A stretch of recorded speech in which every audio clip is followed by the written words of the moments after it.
All right, good morning, everybody. Welcome to Minecraft for Education. This is sort of the beginner edition. My name is Jim Guest. I am the e-coach and Brightspace champion and MVC liaison, Meet Virtual Connect liaison at Van Bachlen Elementary School.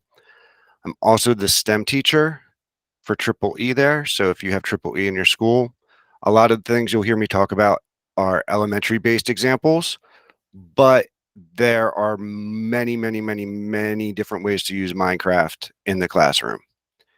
There is a poll in the chat. I was just trying to get the temperature in the room to see how and where everybody is comfortable with using Minecraft. And we've got about half of the people have answered the poll. We got sometimes and never as most of our answers, which is you're in the right place. If you've because if you had said all the time or you use it personally and with your students, I'd say you might already know what I'm going to show you today. So, all right, we're going to go ahead and get started with the content today. So when you first log into Minecraft, if you are already logged in, this is what you will see. The first time you log into Minecraft, you will have to log in. If you have a Chromebook cart in your classroom and your students use your Chromebook cart, please make sure they use the same Chromebook if you're going to be using Minecraft, because the worlds are downloaded onto that particular Chromebook. They're not stored on the web. And eventually your Chromebook will have to be wiped if you have too many students signing in and downloading Minecraft on it. If you have shared Chromebooks and you use a one sign-in approach, make sure that your kids choose to switch accounts when they leave, so that when the next person comes in and uses that Chromebook, they're not in that other person's account. So that is just the real first thing right there. A lot of students love to change their avatar. That is this little hanger here. When you click on the hanger, you have your defaults, you have your recents, you have different skin packs, and you'll hear kids who are very familiar with Minecraft talk about mods, and they'll get very frustrated when they get blocked because they can't download them in the building. And then they try really hard to figure out ways to get them downloaded. And my fifth graders, for the most part, are successful at home in downloading their mods. So, Tracy, I don't know how they do that. Any websites you find, you just send them my way. I'll get them blocked. Okay. So if you find your kids that are going on and not getting blocked on sites, just send them to Tracy or send it to me and I will forward it to Tracy so we can get that taken care of, because the mod sites are not checked for viruses, et cetera, et cetera, et cetera. So we don't want any of that stuff in our systems. You always have the new features. It takes you right into a menu of all their new stuff. So we have a building community. Calgary has built a city. The New York City Department of Education built a town, built the city. Los Angeles did. So London did. So they all have these different cities that you could take them to. There's Hour of Code for an escape room sort of session.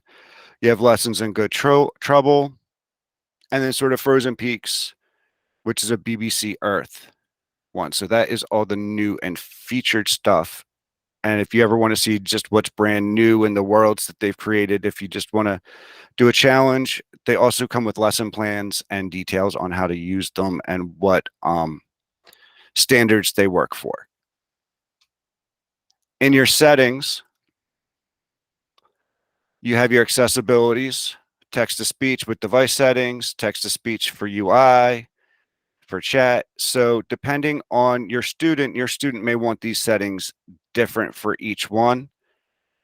Most of the time, I make sure my kids have the text to speech with device settings, because if they have the Chrome Vox on, then this will work with the Chrome Vox. So their Chromebook will speak to them while they're in Minecraft and tell them everything that's going on. You have camera shaking, low impulse, show inputs and hints, and reset to default. You have directions on how to play. You have the what's new, your basic controls, food and health. Most of the time in class, I use creative. So food and health is really not something that we do. The kids like to play in survival mode, which is where they have to eat food and build things and get stuff. So there's different versions. You have an inventory control, shows you how to pick up the items. This is all mouse control.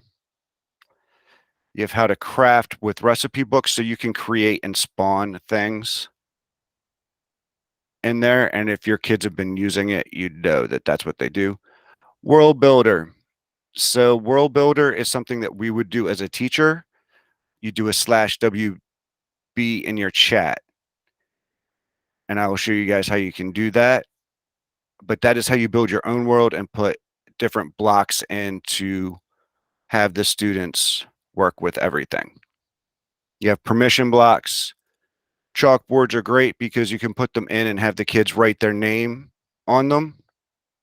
So if you're having them all in the same world building something, you can drop a chalkboard in front of it. They put their name on it, so then you know that that student or those two students worked on that building. There's chemistry that you can download, an explanation of non-player characters, an explanation of how the camera works, how the portfolio works, classroom mode. So it's designed to facilitate interaction with students, and you can host the world as the classroom teacher and all the students come in, and you could use it for coding also. First day. So this is just kind of your quick tools and navigations and chat. Again, your crafting and how to build stuff, and your basic play with blocks and beds and conduits. So if you want to get really into reading how everything works, oh, my kids are obsessed with the Nether portal. So those of you who are planning on using this, you might want to read this part with the Nether portal and get kind of familiar with it, especially when they get stuck down there and then you have to teleport them out. And I'll show you how to do that too. So you have all this fun stuff, your basic game settings with sheets and difficulty. You could do this here, or you could do it in each one. This just shows you what everything is and how it works. I'll show you all that in an actual game. You have your keyboard and mouse settings. So sometimes these get messed up because the kids go in and they start messing around and they don't realize what they're doing. So they'll end up with stuff being inverted, or they've got everything attack and destroy and they don't know why they can't build anything. So periodically you'll have to go in and help them by clicking the button and changing what it's supposed to be. Controllers we don't really use. Touch screens, Chromebooks with the touch screens. They will have a whole bunch of different things on the touch screens, and I'll show you a shot of my touch screen in a little bit so you guys can see what that looks like. Some of your students, once they've realized that you're doing Minecraft in your classroom, will bring mice from home, especially your fifth graders. Then general profile, video, audio, global resources, just your general stuff there for your settings. Like I said, you want to make sure that the kids log out. So the switch accounts, they just need to sign out so that the next person who comes in signs in with their own ID. Any questions so far? I know I ran through that pretty quickly. Are we good so far? I didn't see anything pop up in the chat.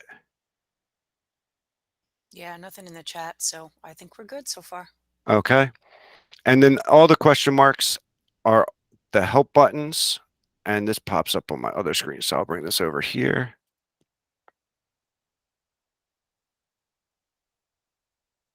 And this takes you to the Minecraft Community Hub help.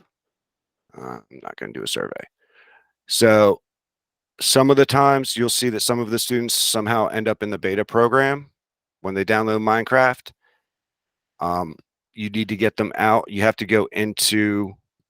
your settings in Google Play and remove them from the beta program, then you have to uninstall Minecraft. You have to wait about 20 minutes and then you can reinstall it as long as it doesn't have the little beta parentheses after that. That is the major issues that keep students from being able to join your world. Another issue is that their Minecraft isn't updated or their Chrome operating system is not updated. So those are the three reasons why students have a major problem joining your world. If your Wi-Fi in your school is a little wonky, or we have one of those days where it's acting crazy, having the kids shut off the Wi-Fi on the Chromebook and turn it back on in about 5 to 10 seconds usually gets them right back into Minecraft. So that is the trick. Those are some tricks and troubleshooting, but the community support and all the help buttons in here is pretty good.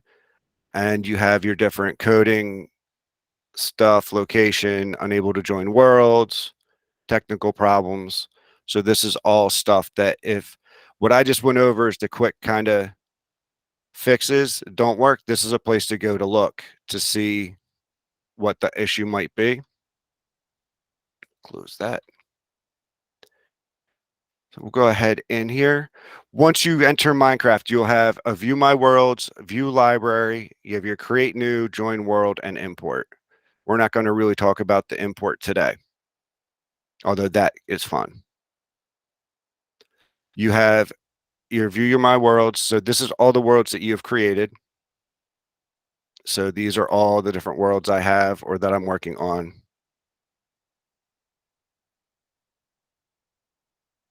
So we've done different builds. The kids like the treehouse builds. So I tend to do that on our early dismissal days when I only have them for 20 minutes because 5 minutes to come in and get ready and 5 minutes to pack up and leave. So that half hour turns into 20 minutes. This is something really quick and easy and engaging for them on those days.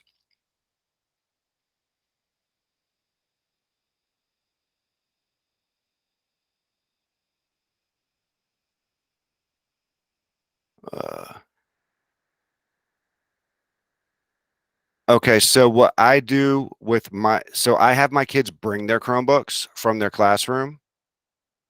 That's the main way I get around that. Now, there are kids that do not have Chromebooks.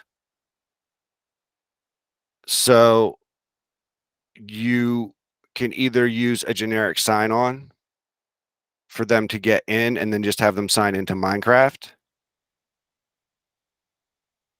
Or you can learn how to wipe your Chromebooks. Because those are really the only two ways to go about it. I would say wiping the Chromebooks is a good idea. As Jim said, if they, every time a student logs on, it captures a piece of their data for the log on, and that takes up space on the Chromebook. And then installing Minecraft takes up space on the Chromebook.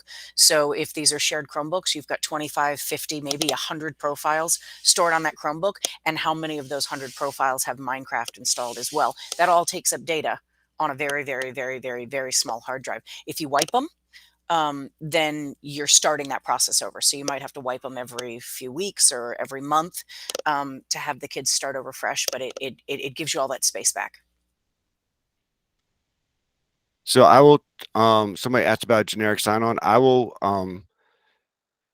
talk to you outside of this and tell you how I do that with my younger kids. I do not do it with my older kids.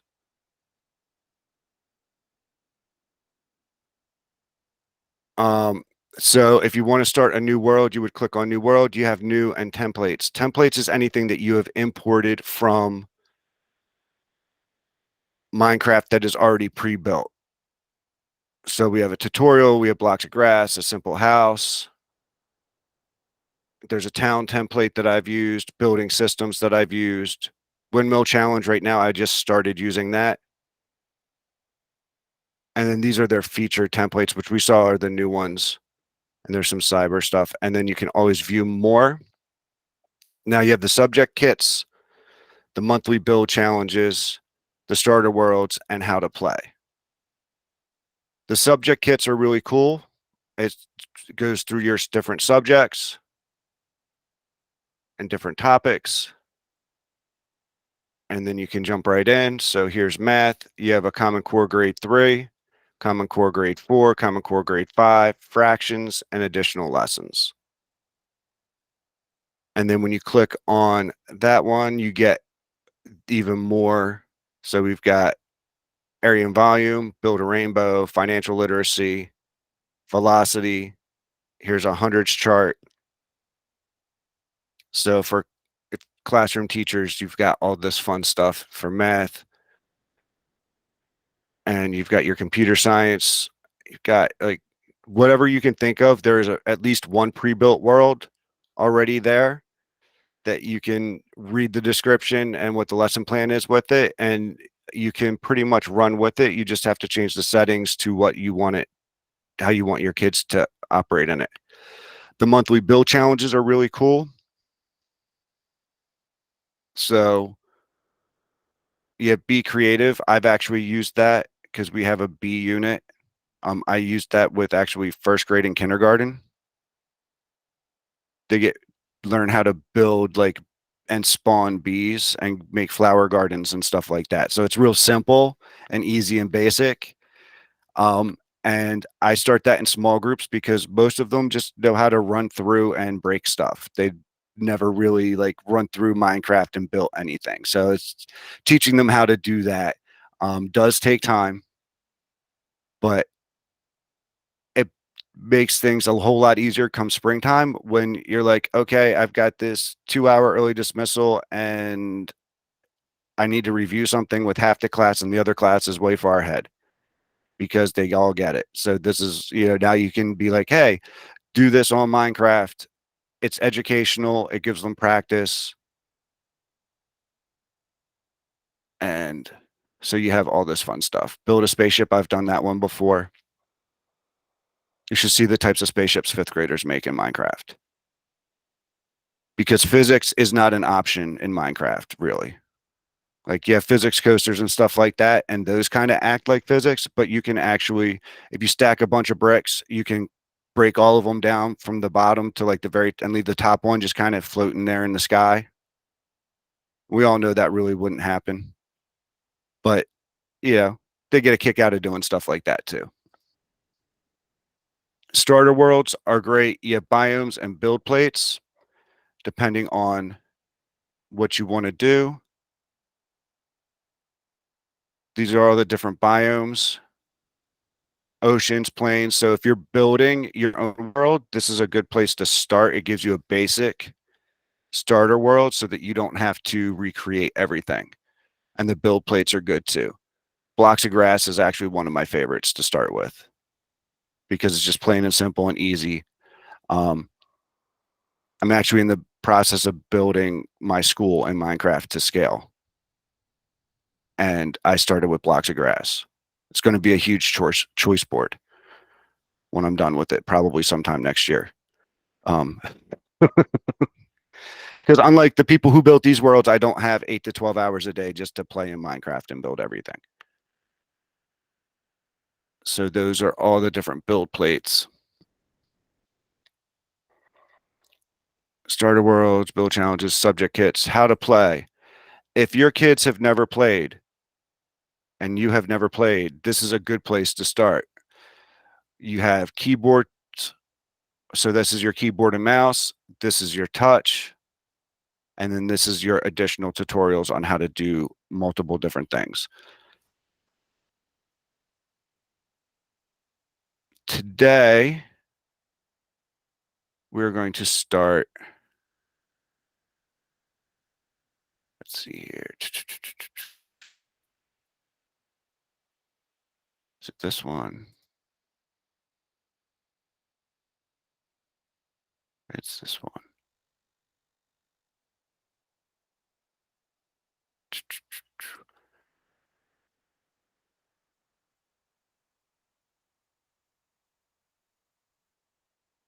So you can use circuitry in Minecraft, and it reminds you redstone can be used in Minecraft to create circuits. There's different pre-built worlds that already have that in it. And every month they come out with at least one new build challenge.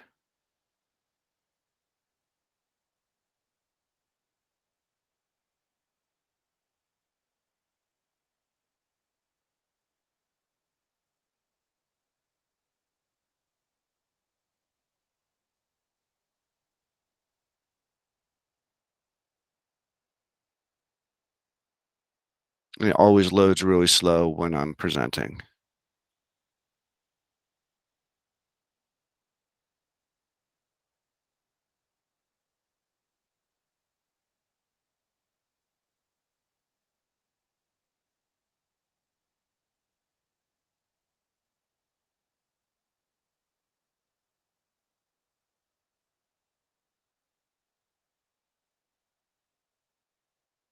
So this is a crafting, and you see how it automatically comes in. When you see hearts and you see meat,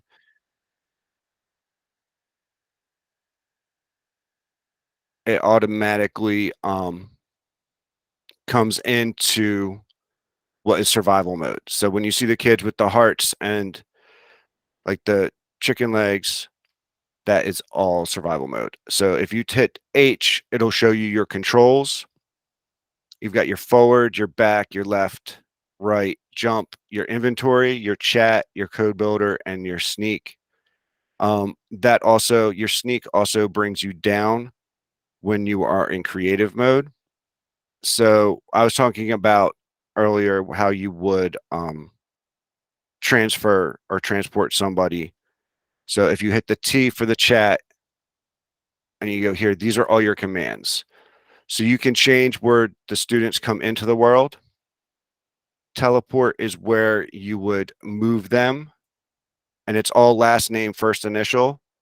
If you have students that have a hyphenated last name, it'll be the listed last name that's alphabetical and then the first initial of the hyphenated name, usually. So if you don't know all your kids' last names, you might want to have PowerSchool open to that teacher's page so you can find them.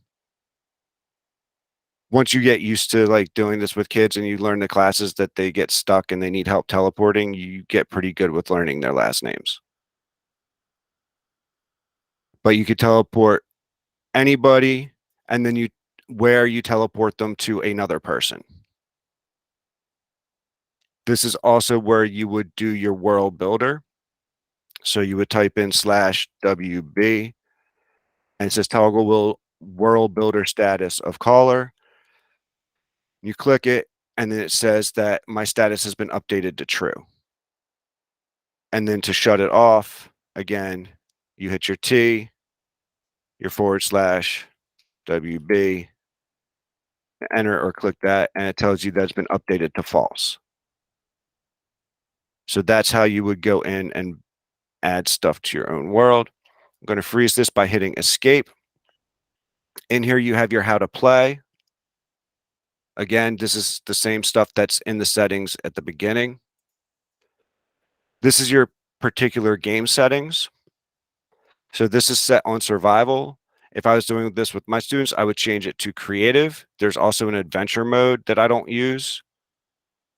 Creative also. And then usually I leave it on peaceful. If you want your students to be able to use the magic and the potions, you want them to be able to spawn animals and different things and be a little bit more creative, then it needs to be at least in easy. If it's in peaceful, they can't spawn, which is basically create things.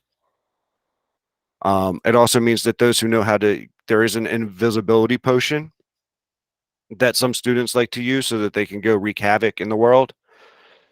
So, know your students and know what settings to use. When you scroll down, the crown is operator. Students who play all the time will beg you to be an operator. I'm telling you, until you get really, really used to using it, don't do it. Do not let your students be operators. They will start changing stuff in the world and they will start moving people around and it will get ugly very quickly. Keep scrolling down, friendly fire. show coordinates. I usually have those off. Now, my kids, they like to play with fire literally and TNT, so I shut that off. Um, Mobs, that's more when you're in easy where they can spawn stuff. I shut that off just always as a thing. Natural regeneration, I leave on. Tile drops, I leave on. And then I usually leave it as always day. And I shut the weather cycle off. So then that way they get a nice sunny day to do whatever the project is that we're doing. And it doesn't cycle through night and that sort of stuff. And then you have your classroom. Always allow commands. This one has code builder blocked for this world. Always day, perfect weather. And then again, I would shut off. Allow mobs, allow destructive items, and get rid of player damage. And that is pretty much how I set up my stuff when I use this with my elementary students. Does anybody have any questions on the settings or why I choose? Jim, can I jump in and give Go a right little ahead. recommendation for secondary? One of the things that I found working with middle school kids, they are very focused on attacking each other in Minecraft. They're used to like player versus player. Their primary goal when they play Minecraft outside of school on their own is they go in and they attack each other, and you win the game by killing most of your classmates, which causes a lot of problems in the school when the kids are making kill lists of their classmates. So turn off friendly fire, turn off player damage, and basically, if you have two students in the same world, if one player goes up and tries to hit the other one, their arm basically just passes through them. So at the secondary level, that would be the number one recommendation I would make is anytime you're hosting, turn off friendly fire, because that seems to be the number one thing those secondary kids want to do is attack each other in Minecraft, and that causes a lot of problems and distractions. Now, when hosting your own world in elementary, that reminds me, elementary kids like to use lava and water, which are two things that you cannot shut off right now in Minecraft. So in your arsenal of elements, always make sure that you have a sponge, because the sponge will soak up the water and it will soak up the lava. And I will show you how to do that. So we'll go back to resume game. And I will hit the E, which gets me to my inventory. And in my inventory, I'm just going to type sponge. And then we have one that's wet. You don't want the wet one. You want the dry one to soak everything up. You click on it and you put it down. And then if it's in the first tile, it's what will pop up in your hand. And you can do that with any item. You can search for different building materials. We have different elements. So you go through and you combine elements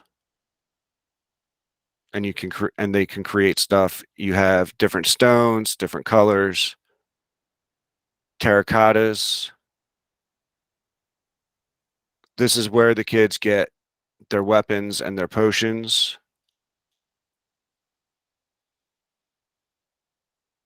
This is all your furniture. So you got your leather and your rabbit and your carpets, and you got some powders and candles. And because in Minecraft, there's not lots of electricity and light, you get your little soul lanterns that you can hang up. You got torches, beds. So if you click on beds, you get those beds are all your different options. And then this is all your nature stuff. So you have shroom light, which the kids call lava rock. At least my kids call it lava rock. And you know what? Fine. If you want to build with lava rock, go right ahead. Just as long as you're not pouring lava on everybody. So you have honeycombs and a whole bunch of other stuff. And then you have food and mushrooms that they can add. Over here, you have a book. So these are the different versions. So you have the book, which is everything all in one deal. You have the book in the chest, which you drag and drop, and this is where you can see everything that you have in your arsenal or in your materials, but this bottom is what you're using. This is what will show up in the game. And then this just shows you your chest, which is what you're currently carrying or have access to without searching and getting it. Any questions about that?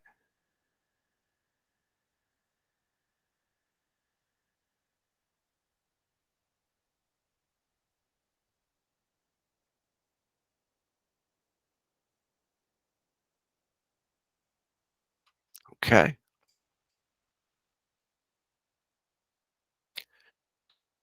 Now, if you're sharing a world, you go to start, you click from your personal world to your main world and you go to start hosting.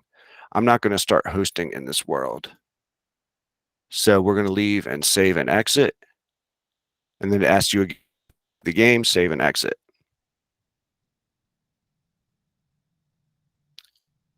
And then the next time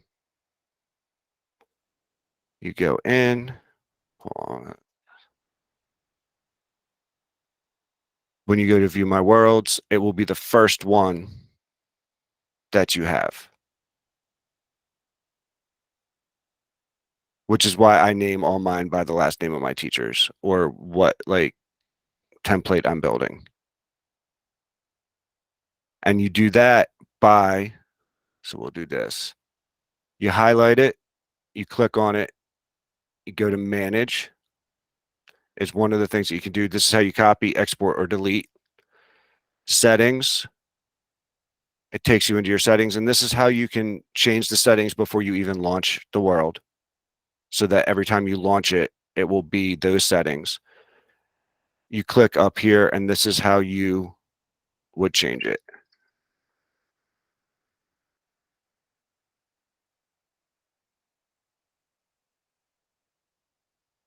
And then you just type in it.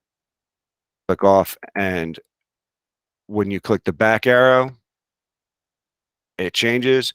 But because that was the next thing that I touched, that's now the first thing in my lineup. Does that make sense how the worlds jump from where they are based on the last thing you used? Okay.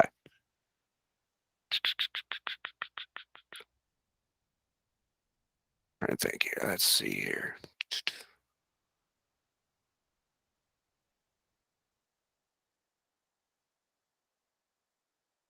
I'm going to do build a simple house. I'm going to do host. So this you could go create new.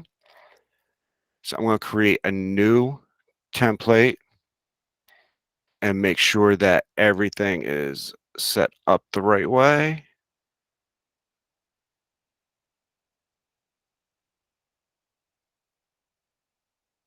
And then I'm going to go to host because I'm going to ask you guys to join.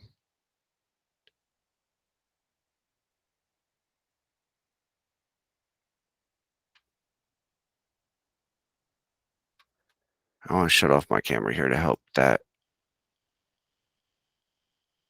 out.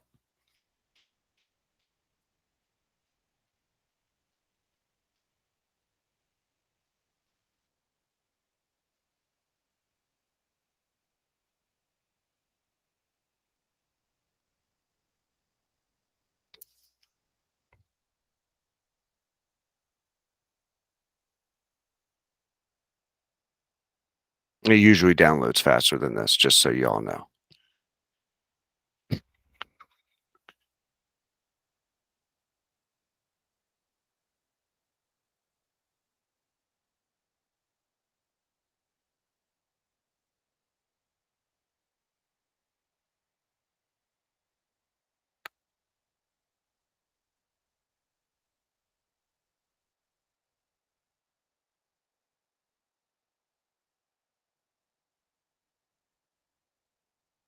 All right. Plan B.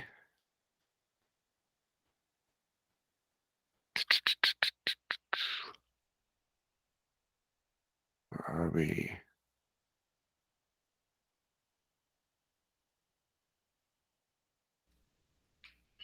While Okay, Jim's finding his plan B, I noticed the first day that I did Minecraft with my students, I didn't start hosting the world until all the kids were in the classroom and they had all logged onto their Chromebooks and they had all joined Minecraft. And when I tried to host, I basically ran into the issue where it was just spinning and spinning. After that, I kind of learned my lesson that it was better if I got in and hosted my world before the kids all joined because we're all on the same hotspot and so we're all eating up a lot of that bandwidth. So when I went in and started hosting the world before the kids came in and joined, I was much more successful. It was up, I had my join code, and I was ready to go. And then the kids came and they got logged onto the books, they got Minecraft open. We'll put in my join code and get going. So that would just be one tip that I would have if you're going to use this in class with your students is before they come in or before they log onto those devices when your class is starting, um, just get your world open and click host, and then you're kind of ahead of them in terms of getting logged in.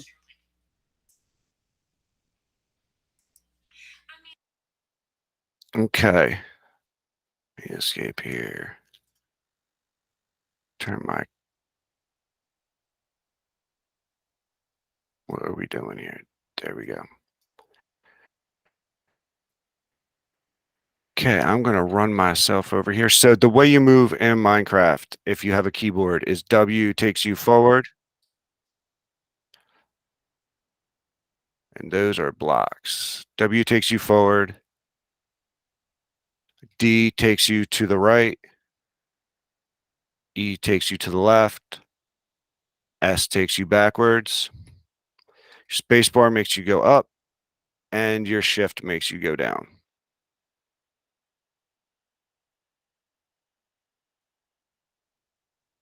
So I'm going to have you guys. There is my join code. So if you are in Minecraft and you would like to join and play around for a little bit, we have about 20 minutes, 25 minutes for you guys to come in and take a look at this and see how everything works. This is a build your house challenge.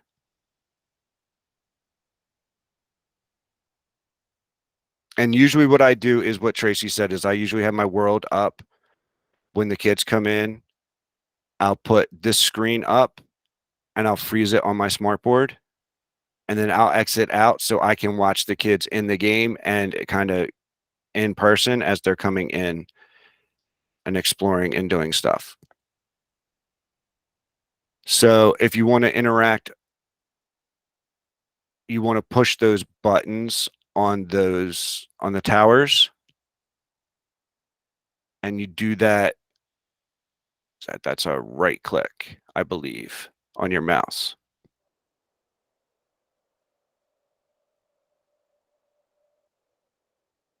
And it will take you to your own area to work on the challenge. And if you right click on the person as you come in, they will give you your directions.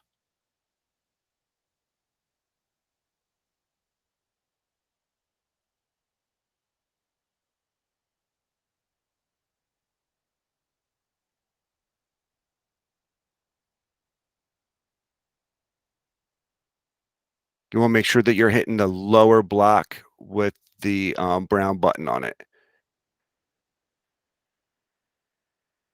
There you go.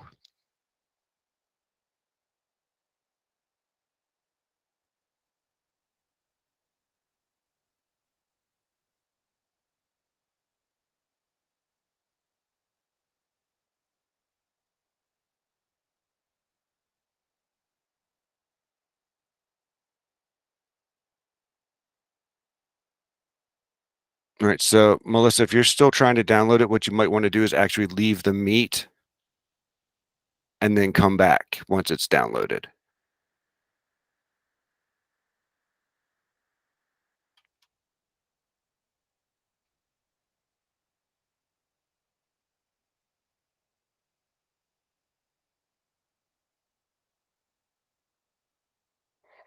And then the nice thing is it gives you a list of everybody that's in. And because you guys are all teachers, you are all operators.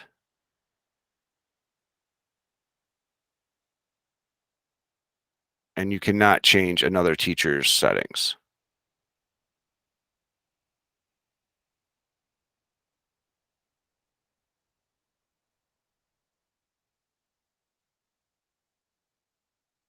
The other thing is if you wanted to host this, if you were, say you were working, we had a virtual day and you were still doing Minecraft, you could actually click the share link and then copy it, and you could put that link in Brightspace, and the students can click that and get into the world as well.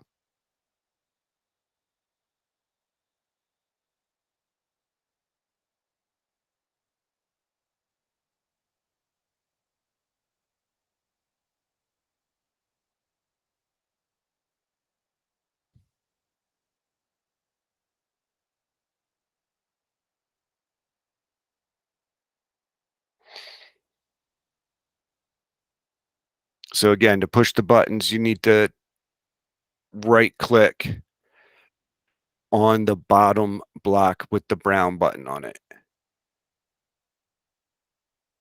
Left click will let you mine or destroy stuff. And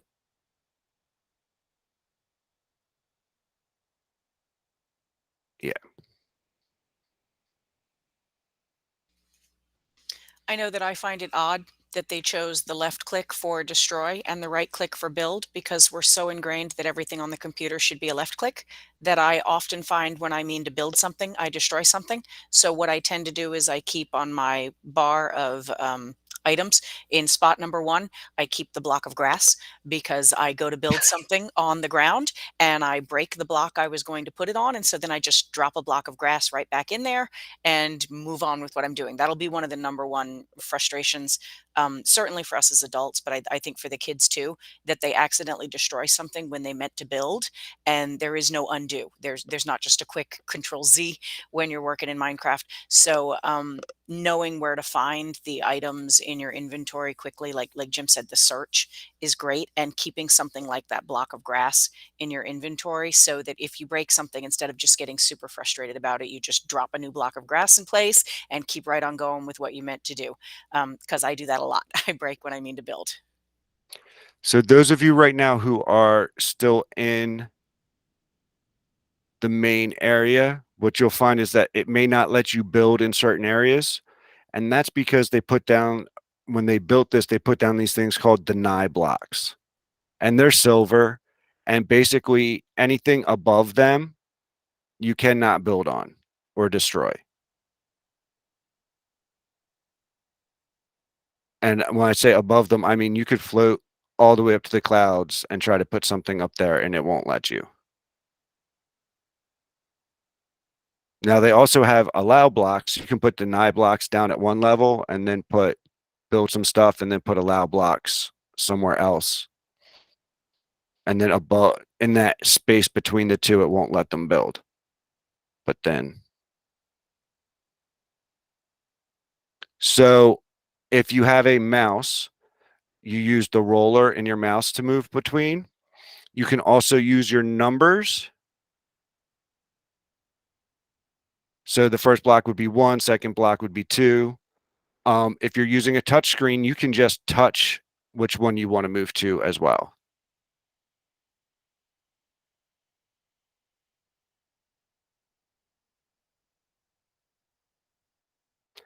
Yes, the touch screen works too. And once you touch the screen, you'll actually get directional arrows. So is there anybody still waiting to come in? Because I will switch this over to my touch screen and I'll show you guys what that looks like. And a lot of those things that you're experiencing, it's one of the reasons I know Jim showed you guys the tutorials. When I did this with my students, I made them go through some of the tutorials. I didn't make them go through all of them, but I picked a couple of them and I made them do it. And they all argued and complained. They were like, "We know how to play." And I was like, "You know how to play on an Xbox. You know how to play on a PlayStation. You know how to play on an iPad. Have you ever played on a computer where you're either using the touch screen or a mouse and you're using the keyboard and like your WASD keys. And a lot of them discovered things that they didn't know, like how to use the touch screen without accidentally breaking when they mean to build, and how to use the mouse to navigate or move your player's head, and how to use the keyboard to move your player itself. So I made them do the tutorials no matter how much they argued with me. Okay, so using the touch screen. So let me hide this. So once you touch the screen, you get controls. So this is your forward, and you get the side arrows so you can slide to the sides. So this works just like your ASWD.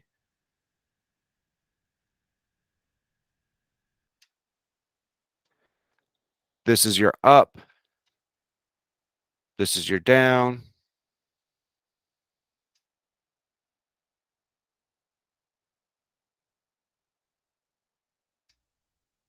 And then if you want to move stuff, so this is a deny block. That's an allow block. That's your poster. If you click the three dots, it'll also bring on the touchscreen, it'll bring up, so you don't have to hit E. Up top is your chat when you're on the touch screen.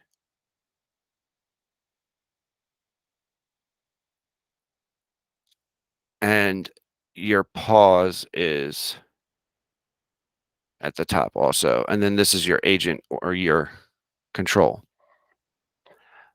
I did not build this world. I just used it. What I did was I made a copy that I used with my kids when I was having them go build a house. And if you saw, some of the kids decided that they got frustrated trying to hit the button and go to their own place. So they started building stuff on the outside.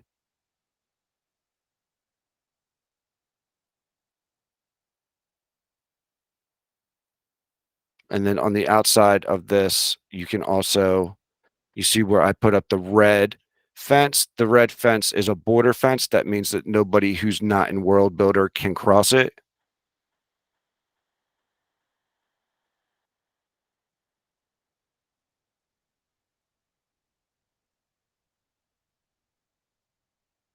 All right, and if you're bouncing back and forth between the two, you can, if you shake your mouse or hit your keyboard, the commands for the touch screen disappear.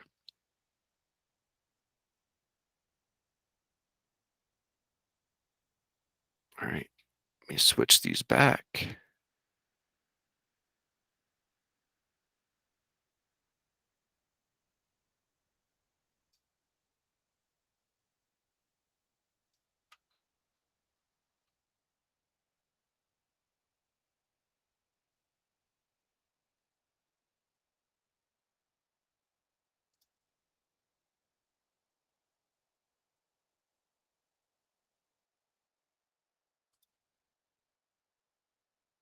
We have about 15 minutes left. I know I went through everything really quickly, and I'm trying to give you guys time to practice and play around. If you guys have any questions while you're doing that, let me know.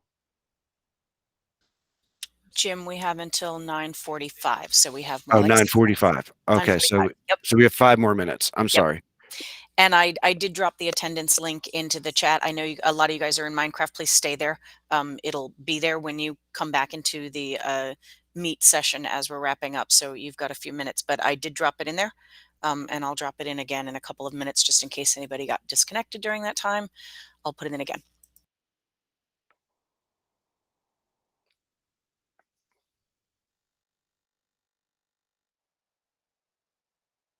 So I will say that I learned the most through Minecraft by irritating my wife and sitting in front of the TV and playing it for hours.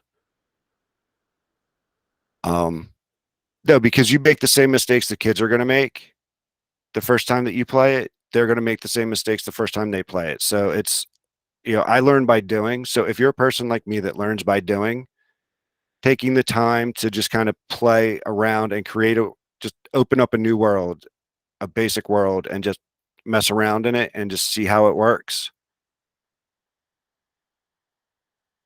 is a great way to kind of experience it, and then you'll get an idea of what the frustrations your students might face at the first time that you guys are doing it, or where you might want to start with it with them.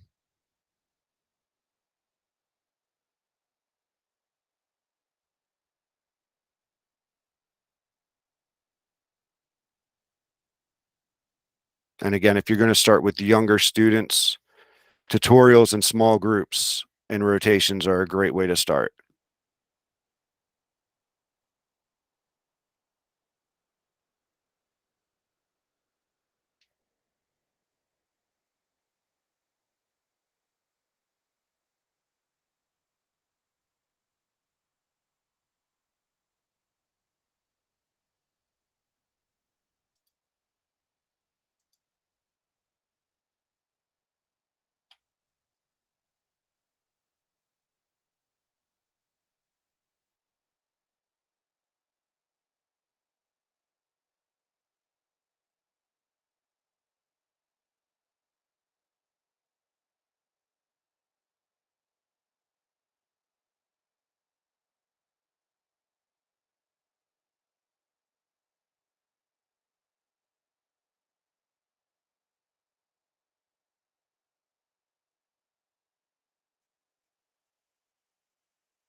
Rotate items when you place them. So the way you rotate the items when you place them is by rotating your character around the square you want to place them on.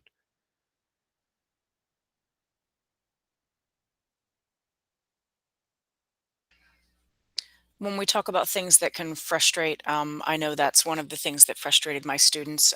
They had to build a dormitory as a part of the project that we did. And so they had to have beds. And beds are kind of a weird item to place because it takes up 2 blocks. And so there are some, I'll call them rules for how you can place those. And one of the things was the direction that they were facing. The kids were frustrated that they weren't up against the wall the way you would expect a bed to be. If this player was too close to the wall, it was difficult to place. So there are some items in your inventory that kind of have some rules for placing them. Stairs gave my students a lot of issues. I mean, just understanding concepts like rise over run. They had no clue. So the idea of, counting down how far you have to go or up and then out that many, and you have to place something for the stairs to sit on, even if you break it later, like Jim said, physics doesn't really apply. But in order to successfully place the block, the step, you have to have something underneath of it initially. And so those were definitely areas where my kids got frustrated, and that's where I love seeing the critical thinking come in, because we would talk about, well, is there any alternative you can find to stairs? And then the kids were searching in their inventory and they discovered they had ladders, and it's like, cool, you found a workaround when you couldn't make stairs work. Um, and they were building like tables or putting down things like that in place of beds. So I like seeing them kind of solve the problem on their own without me just coming over and being like, here, give me your mouse. I'll show you how to place the bed successfully, or I'll show you how to do stairs. I had them work to solve the problem for themselves. Yeah, and you'll also find that you'll have students who play a lot will help those who don't really play that much. Um, and in my classroom, especially with Minecraft and some other stuff, I try to do the ask three before me rule. So go and find a friend, go and find 2 friends, go and find 3 friends to try and help you before you come to me to help you troubleshoot and problem solve. Because most of the time there is a student or person in the class that already knows how to solve the problem the way I would solve it. All right, and we're down to the last minute in this session. So if you are still in Minecraft, I would suggest that you start wrapping up what you're doing there. Come back into the meet. Make sure you click on that attendance link if you have not already done that, and get yourself credit for attending this first session of the day. So wrap up, jump back into the meet here and click, I put the attendance link in the chat twice. If anybody doesn't see it, please let me know. Maybe you were disconnected during the exact moment I dropped it in and you wouldn't see that piece of the chat. And then the next round of sessions don't begin until, Carrie said we had 10 minutes, so let me just double check. Yeah, we got 9:55. So once you've clicked on that attendance link, Jim, do you have any little wrap up notes or anything for anybody? So I just saw a quick question. One is, how do I pick up something you accidentally dropped? You just actually walk over top of it, and you'll pick it back up. Also, I have a timer that I created that has a buzzer at 50 seconds. So the kids know they have 50 seconds to finish up what they need to do. And then at the end of 50 seconds, I go, okay, we're done. I'm going to stop posting. And I count down from 5. And then I hit stop posting. And then they see the confirm pop up. And they know when I click confirm, they're out. So I'm actually going to do that all to you right now. So you know kind of what it looks like when you remove your students.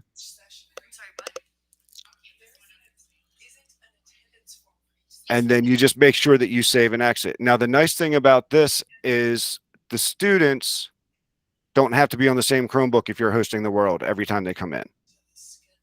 Because you're the saving the world, you're in control of the data that's being stored.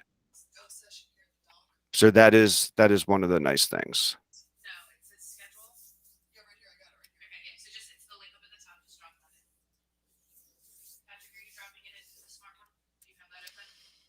All right, and I'll get a hold of Marcus later and let him know what my workaround is for the general sign-on. All right, guys, if you have questions, I would say you can hang out for a minute. I'll be here, Jim. If he's available, we'll be here for a couple more minutes. If not, we'll see you guys at 9:55 for the second round of sessions. So go refill your coffee, your water, whatever, hit the restroom, and we'll see you guys shortly.